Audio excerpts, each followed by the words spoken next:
we're sitting right now, we're sitting in front of a building that's under construction. On the other side is a building that is restored. We try to encourage that as much as we can. But what's it been like, you know, for you to sort of navigate through, you know, I mean, obviously there's been some projects that have been controversial, but, you know, you've established a process that I think you've stayed true to, and I think it's worked. But what has it been like, you know, for you, having to sit here and having to hear everybody from everybody? You know, Armando, I just try to keep it simple, man. You know, I got a simple process. If you want to do something, you got to go through the community organizations. We had to have a community meeting, and we had to get a consensus.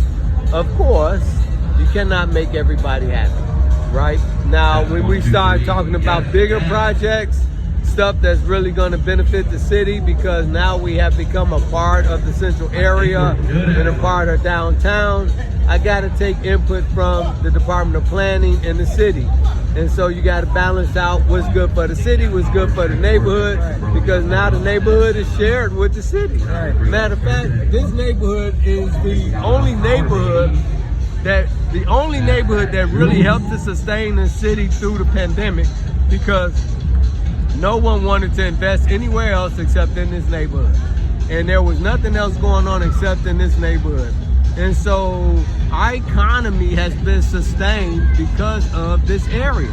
And if it wasn't for this area, the city would be in much challenging positions financially because of it. So we're so blessed to have an area where folks are still interested in developing in, folks are still interested in coming and visiting and spending their money in.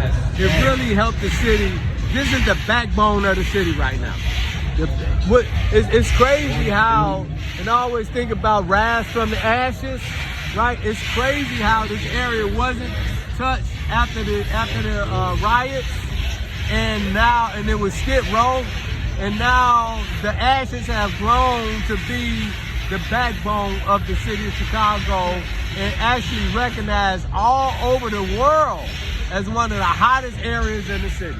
Yeah, you know, and I often say, and it's a strong claim, that by economic impact, we are the fastest growing neighborhood in the country.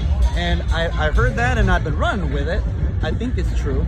When you compare what's happened here, I mean, it's nothing short of remarkable. And again, as we hear the steel being put together with ratchets, I just think it's maybe a fitting location for us to have this interview.